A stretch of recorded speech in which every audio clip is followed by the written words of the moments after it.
नमस्कार विद्यार्थियों, स्वागत करती हूँ आपका PG YouTube channel GK special class में आपका।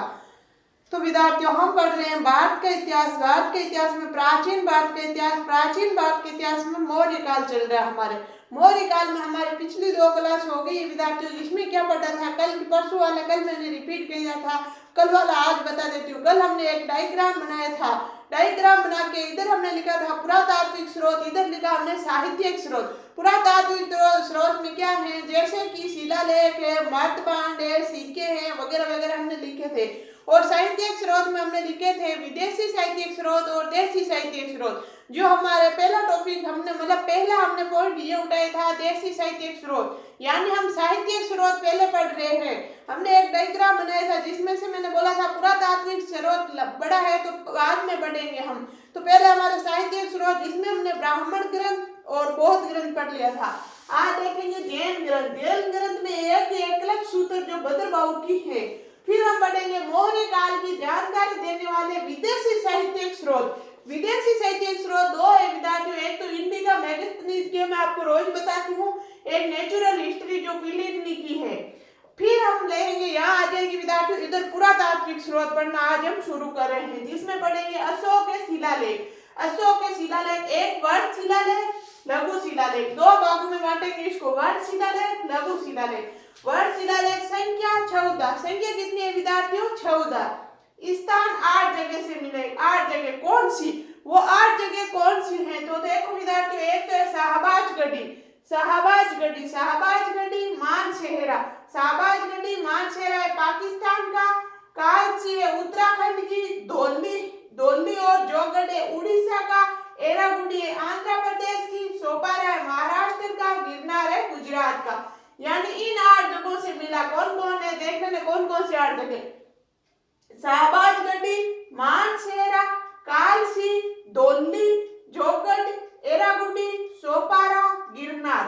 शाहबाजगढ़ी, मानसेहरा, कालसी, धौली, जोगढ़, एरागुड़ी, सोपारा, गिरनार।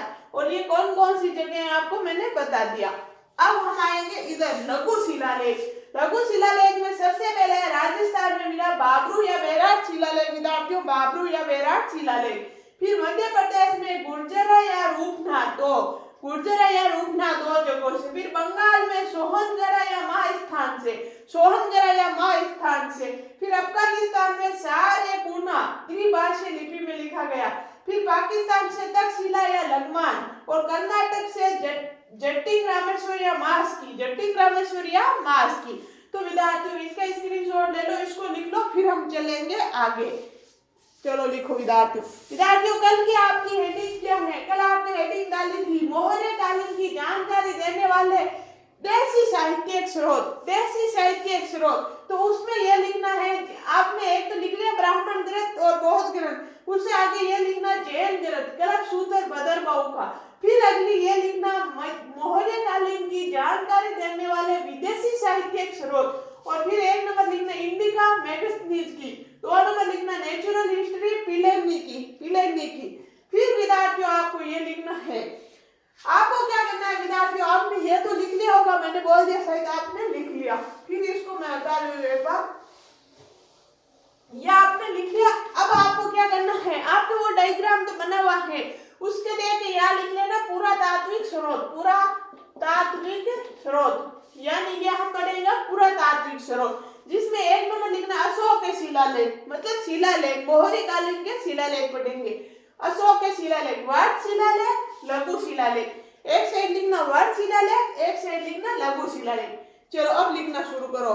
वर्ग शिलालेख में लिखो व्रत शिलालेख संख्या 14। स्थान 8 जगह से मिले। कौन सी? शाहबाजगढ़ी, मानसेहरा, पाकिस्तान। 3 नंबर लिखना कालसी उत्तराखंड। 4 नंबर लिखना धौली, 5 नंबर लिखना जोगढ़, दोनों उड़ीसा। 6 नंबर लिखना एरागुड़ी, आगे लिखना आंध्र प्रदेश। 7 नंबर लिखना सोपारा, आगे लिखना महाराष्ट्र। 8 नंबर लिखना गिरनार, आगे लिखना गुजरात। फिर आ जाना इधर लघु शिलालेख, लिखना राजस्थान बाबरू या बेराट। फिर लिखना मध्य प्रदेश गुर्जरा या रूपनाथ। फिर लिखना बंगाल सोहगोरा या मास्थान। फिर लिखना अफगानिस्तान सारेपुना। फिर लिखना पाकिस्तान तक्षशिला या लगमान, फिर लिखना कर्नाटक जटिंग रामेश्वर या मास्की। शायद विद्यार्थियों आपने अच्छे से नोट बना लिया होगा। चलो अब चल रहे हैं आगे। अब ये पढ़ेगा पुरातात्विक स्रोत।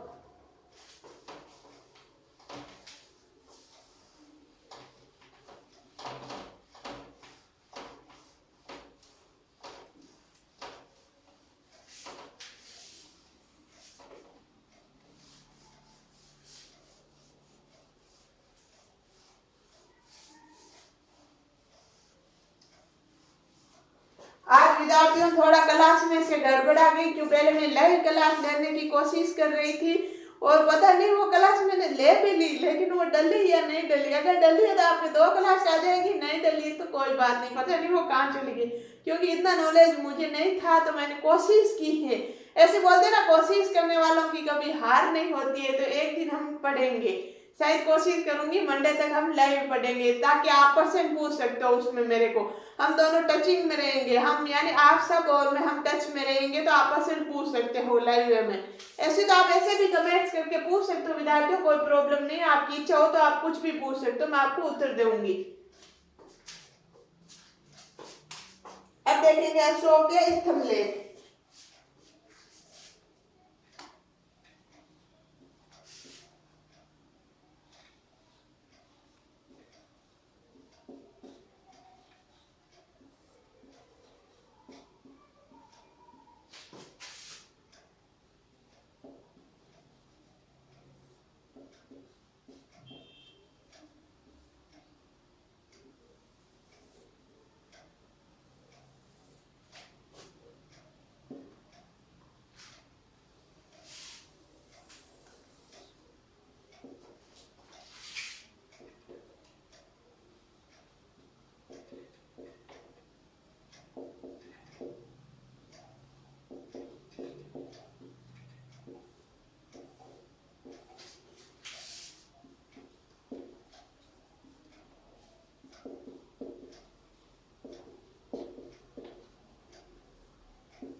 देखो विद्यार्थियों, अशोक के स्तंभ लेख, अभी हमने क्या पढ़ा था, शिलालेख।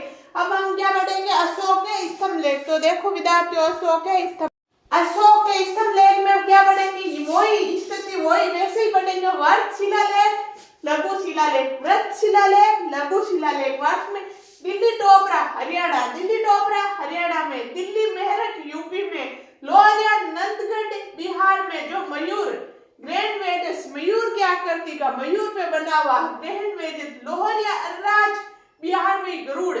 रामपुरा का वर्षम स्तंभ लेख बिहार में, वर्षम या बेल का, वर्षम या बेल।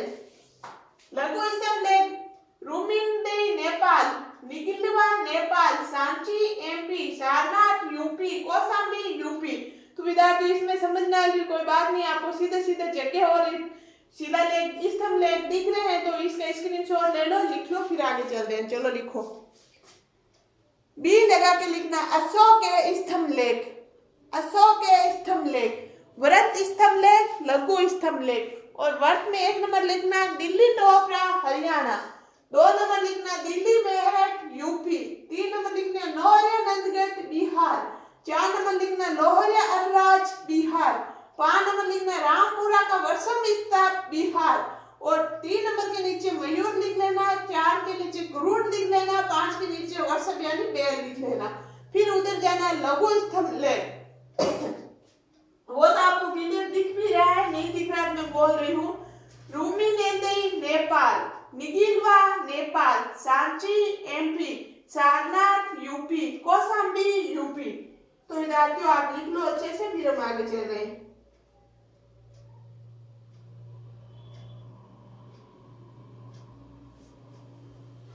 लिख लिया होगा विद्यार्थियों। तो हम क्या पढ़ रहे हैं, डायग्राम से आपको पता चल, कल आपने डायग्राम बनाया था। एक तरफ हम स्तंभ लेख पर मतलब पुरातात्विक स्रोत, एक तरफ साहित्यिक स्रोत लिखा था।